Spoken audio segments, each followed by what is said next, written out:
An Occurrence at Owl Creek Bridge by Ambrose Bierce. A man stood upon a railroad bridge in northern Alabama, looking down into the swift water 20 feet below. The man's hands were behind his back, their wrists bound with a cord. A rope loosely encircled his neck. It was attached to a stout cross timber above his head, and the slack fell to the level of his knees. Some loose boards laid upon the sleeper supporting the metals of the railway supplied a footing for him and his executioners, two private soldiers of the Federal Army, directed by a sergeant who in civil life may have been a deputy sheriff. At a short remove upon the same temporary platform was an officer in the uniform of his rank, armed. He was a captain. A sentinel at each end of the bridge stood with his rifle in the position known as support, that is to say, vertical, in front of the left shoulder. The hammer resting on the forearm, thrown straight across the chest, a formal and unnatural position, enforcing an erect carriage of the body. It did not appear to be the duty of these two men to know what was occurring at the center of the bridge. They merely blockaded the two ends of the foot planking that traversed it. Beyond one of the sentinels, nobody was in sight. The railroad ran straight away into a forest for 100 yards. Then, curving, was lost to view. Doubtless there was an outpost farther along. The other bank of the stream was open ground, a gentle activity topped with a stockade of vertical tree trunks, loopholed for rifles, with a single embrasure through which protruded the muzzle of a brass cannon commanding the bridge. Midway of the slope between the bridge and fort were the spectators, a single company of infantry in line at parade dress. The butts of the rifles on the ground, the barrels inclining slightly backward against their right shoulder, the hands crossed upon the stock. A lieutenant stood at the right of the line, the point of his sword upon the ground, his left hand resting upon his right, excepting the group of four at the center of the bridge. Not a man moved. The company faced the bridge, staring stonily motionless. The sentinels facing the banks of the stream might have been statues to adorn the bridge. The captain stood with folded arms, silent, observing the work of his subordinates, but making no sign. That is a dignitary who, when he comes announced, is to be received with formal manifestations of respect. Even by those familiar with him, in the code of military etiquette, silence and fixity are forms of deference. The man who was engaged in being hanged was apparently about 35 years of age. He was a civilian if one might judge from his habit, which was that of a planter. His features were good, a straight nose, firm mouth, broad forehead, from which his long, dark hair was combed straight back, falling behind his ears to the collar of his well-fitting frock coat. He wore a mustache and a pointed beard, but no whiskers. His eyes were large and dark gray, and had a kind expression which one would hardly have expected in one whose neck was in the hemp. Evidently, this was no vulgar assassin. The liberal military code makes provision for hanging many kinds of persons, and gentlemen are not excluded. The preparations being complete, the two private soldiers stepped aside and each drew away the plank upon which he had been standing. The sergeant turned to the captain, saluted, and placed himself immediately behind that officer, who in turn moved apart one pace. These movements left the condemned man and the sergeant standing on the two ends of the same plank, which spanned three of the cross ties of the bridge, the end upon which the civilian stood almost, but not quite, reach a fort. This plank had been held in place by the weight of the captain. It was now held by that of the sergeant. At a signal from the former to the latter would step aside, the plank would tilt and the condemned man go down between two ties. The arrangement commended itself to his judgment as simple and effective. His face had not been covered nor his eyes bandaged. He looked a moment at his unsteadfast footing, then let his gaze wander to the swirling water of the stream racing madly beneath his feet. A piece of dancing driftwood caught his attention, and his eyes followed down the current. How slowly it appeared to move. What a sluggish stream. Sluggish. He closed his eyes in order to fix his lost thoughts upon his wife and children. The water touched the gold by the early sun, the brooding mist under the banks at some distance down the stream, the fort, the soldiers, the piece of drift, all had distracted him. And now he became conscious of a new disturbance. Striking through the thought of his dear ones was a sound which he could neither ignore nor understand. A sharp, distinct, metallic percussion like the stroke of a blacksmith's hammer upon the anvil.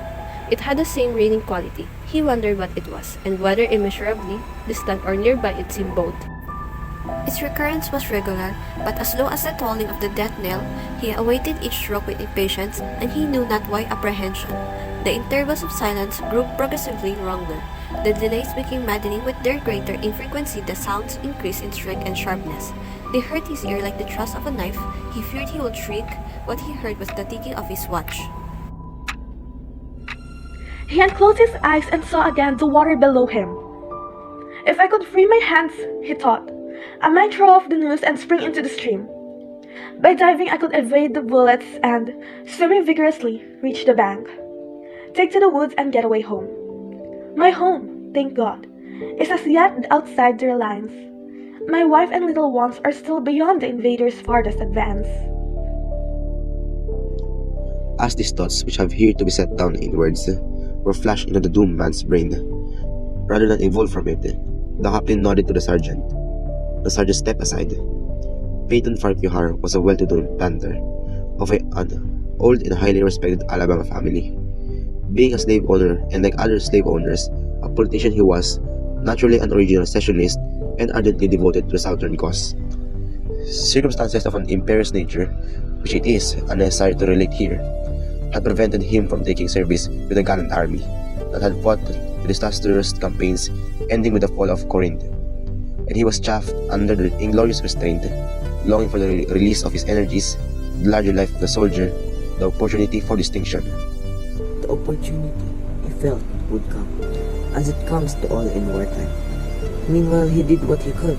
No service was too humble for him to perform in aid of the South, no adventure too perilous for him to undertake if consistent with the character of a civilian who was at heart a soldier, and who, in good faith, and without too much qualification, ascended to at least a part of the frankly villainous dictum that all is fair in love and war. One evening, while Farquhar and his wife were sitting on a rustic bench near the entrance to his grounds, a great-clad soldier rode up to the gate and asked for a drink of water. Mrs. Farquhar was only too happy to serve him with her own white hands. While she was fetching the water, her husband approached the dusty horseman and inquired eagerly for news from the front. The Yanks are preparing for railroads, said the man, and are getting ready for another advance. They have reached the Owl Creek Bridge. Put it in order and build a stockade on the north bank. The commandant has issued an order, which is posted everywhere, declaring that any civilian caught interfering with the railroad, its bridges, tunnels, or trains will be summarily hanged. I saw the order.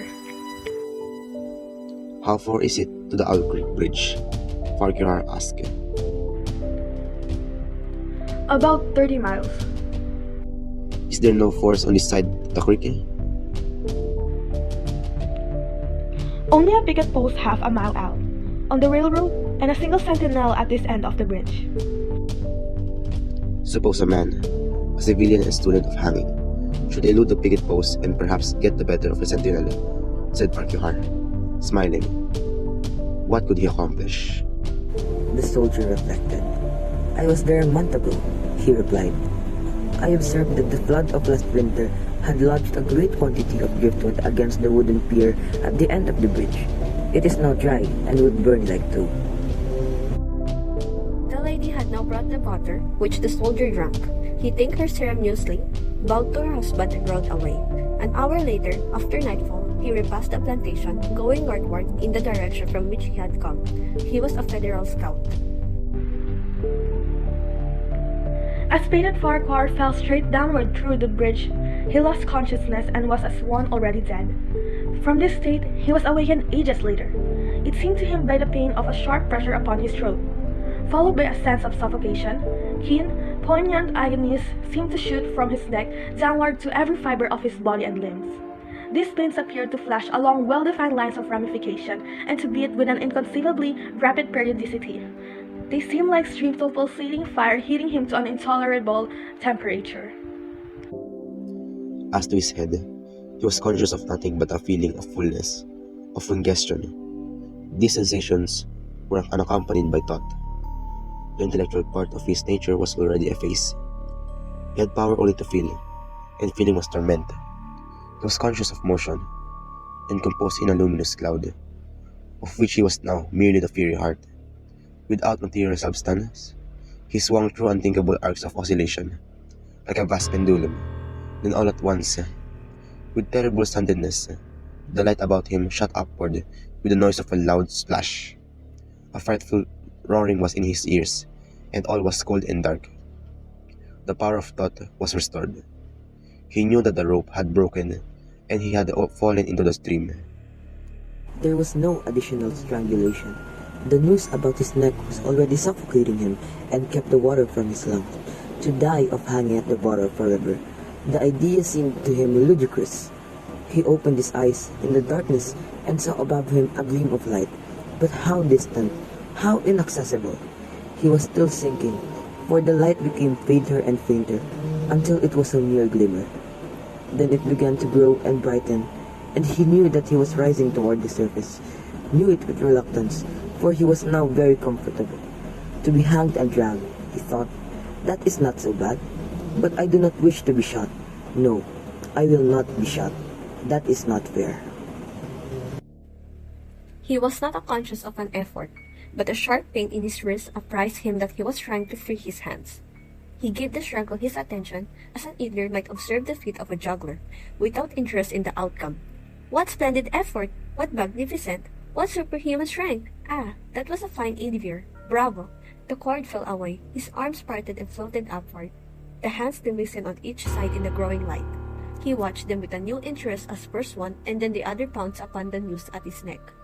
They tore it away and thrust it fiercely aside, its undulations resembling those of a water snake. Put it back, put it back! He thought he shouted these words to his hands, for the undoing of the noose had been succeeded by the direst pang that he had yet experienced. His neck ached horribly, his brain was on fire. His heart, which had been fluttering faintly, gave a great leap, trying to force itself out at his mouth. His whole body was racked and wrenched with an insupportable anguish. But his disobedient hands gave no heed to the command. They beat the water vigorously with quick, downward strokes, forcing him to the surface. He felt his head emerge. His eyes were blinded by the sunlight. His chest expanded convulsively, and with a supreme and crowning agony, his lungs engulfed a great draught of air, which instantly he expelled in a shriek. He was now in full possession of his physical senses. They were indeed preternaturally keen and alert.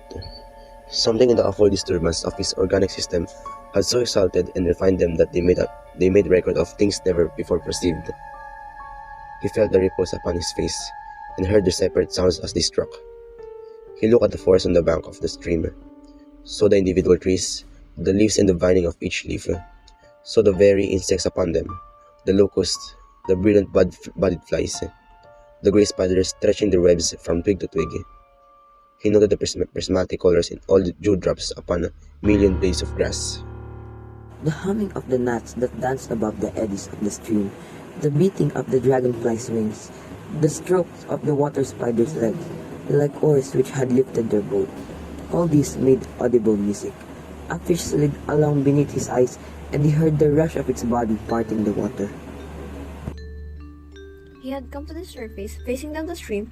In a moment, the visible world seemed to wheel slowly round. To himself, the pivotal point, and he saw the bridge, the fort, the soldiers upon the bridge, the captain, the surgeon, the two privates, his executioners. They were in a silhouette against the blue sky. They shouted and gesticulated, pointing at him. The captain had drawn his pistol, but did not fire. The others were unarmed. Their movements were grotesque and horrible, their forms gigantic. Suddenly he heard a sharp report and something struck the water smartly within a few inches of his head. Spattering his face with spray, he heard a second report, and saw one of the sentinels with his rifle at his shoulder. A light cloud of blue smoke rising from the muzzle. The man in the water saw the eye of the man on the bridge gazing into his own through the sights of the rifle.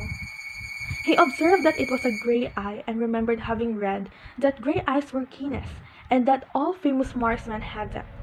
Nevertheless, this one had missed. A counter swirl had caught Farquhar and turned him half round. He was again looking to the forest on the bank opposite to the fort. The sound of a clear, high voice in a monotonous sing-song now rang out behind him, and came across the water with a distinctness that pierced and subdued all other sounds, even the beating of the ripples in his ears. Although no soldier, he had frequented camps enough to know the dread significance of the deliberate, growling aspirated chant. The lieutenant on shore was taking up part in the morning's work. How coldly and pitilessly, with what uneven, calm intonation, presaging and enforcing tranquility in the man, with what accurately measured intervals fell those cruel words. Attention! Company! Shoulder! Arms! Ready! Aim! Fire! Parker dived as deeply as he could. The water roared in his face like the voice of Niagara, yet he heard the dull thunder of the valley, and, rising again toward the surface, met shining bits of metal, singularly flattened, oscillating slowly downward. Some of them touched him on the priest's hands, then fell away, continuing their descent, one lodged between his collar and neck. It was uncomfortably warm, and he snatched it out. As he rose to the surface, gasping for breath, he saw that he had been a long time underwater. He was perceptibly farther downstream, nearer to safety. The soldiers had almost finished reloading. The metal ramrods flashed all at once in the sunshine as they were drawn from the barrels, turned in the air, and thrust into their sockets. The two sentinels fired again independently and effectually. The hunted man saw all this over his shoulder. He was now swimming vigorously with the current. His brain was as energetic as his arms and legs. He thought with the rapidity of lightning. The officer, he reasoned, will not make that martinet's error a second time. It is as easy to dodge a volley as a single shot. He has probably already given the command to fire at will. God help me, I cannot dodge them all. An appalling splash within 2 yards of his was followed by a loud, rushing sound, diminuendo, which seemed to travel back through the air to the fort and died in an explosion, which stirred the very river to its deeps. A rising sheet of water curved over him, fell down upon him, blinded him, strangled him. The cannon had taken a hand in the game. As he shook his head free from the commotion of the smitten water, he heard the deflected shot humming through the air ahead, and in an instant it was cracking and smashing the branches in the forest beyond. They will not do that again, he thought. The next time they will use a charge of grape, I must keep my eye upon the gun. The smoke will apprise me. The report arrives too late. It lags behind the missile. That is a good gun. Suddenly he felt himself whirled round and round, spinning like a top. The water, the banks, the forest, the now distant bridge, fort and man, all were commingled and blurred. Objects were represented by their colors only. Circular horizontal streaks of color, that was all he saw. He had been caught in a vortex and was being whirled on with a velocity of advance and gyration that made him giddy and sick. In a few moments he was flung upon the gravel at the foot of the left bank of the stream, the southern bank, and behind a projecting point which concealed him from his enemies. The sudden arrest of his motion, the abrasion of one of his hands on the gravel, restored him, and he wept with delight. He dug his fingers into the sand, threw it over himself in handfuls, and audibly blessed it. It looked like diamonds, rubies, emeralds. He could think of nothing beautiful which it did not resemble. The trees upon the bank were giant garden plants. He noted a definite order in their arrangement, inhaled the fragrance of their plumes. A strange, roseate light shone through the spaces among their trunks, and the wind made in their branches the music of Aeolian harps. He had no wish to perfect his escape, was content to remain in that enchanting spot until retaken. A whiz and rattle of grape shot among the branches high above his head roused him from his dream. The baffled cannoneer had fired him a random farewell. He sprang to his feet, rushed up the sloping bank, and plunged into the forest. All day that he traveled, he lay in his course by the rounding sun. The forest seemed interminable. Nowhere did he discover a break in it, not even a woodman's road. He had not known that he lived in so wild a region. There was something uncanny in their revelation.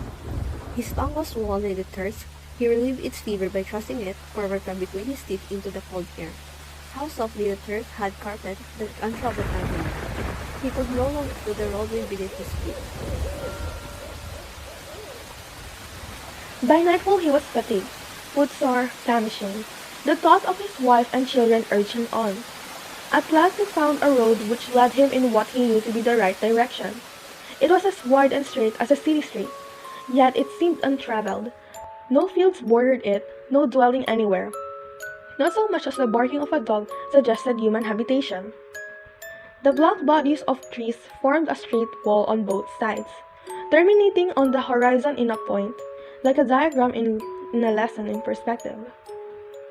Overhead, as he looked up through this rift in the wood, shone great garden stars looking unfamiliar and grouped strange constellations. He was sure they were arranged in some order which had secret and malign significance. The wood on either side was full of singular noises, among which once, twice, and again he distinctly heard whispers in an unknown tongue. His neck was in a pain, and lifting his hand to it found horribly swollen. He knew that it had a circle of black where the rope had bruised it. His eyes felt congested. He could no longer close them. His tongue was swollen with thirst. He relieved its fever by thrusting it forward from between his teeth into the cold air. How softly the turf had carpeted the untraveled avenue. He could no longer feel the roadway beneath his feet. Doubtless, despite his suffering, he had fallen asleep while walking, for now he sees another scene. Perhaps he has merely recovered from a delirium. He stands at the gate of his own home. All is as he left it, and all bright and beautiful in the morning sunshine. He must have traveled the entire night. As he pushes open the gate and passes up the wide white walk, he sees a flutter of female garments. His wife, looking fresh and cool and sweet, steps down from the veranda to meet him. At the bottom of the steps, she stands waiting, with a smile of ineffable joy and attitude of matchless grace and dignity. Ah, how beautiful she is! He springs forward with extended arms. As he is about to clasp her, he feels a stunning blow upon the back of the neck. A blinding white light blazes all about him with a sound like the shock of a cannon. Then all is darkness and silence. Peyton Farquhar was dead. His body with a broken neck swung gently from side to side beneath the timbers of the Owl Creek Bridge.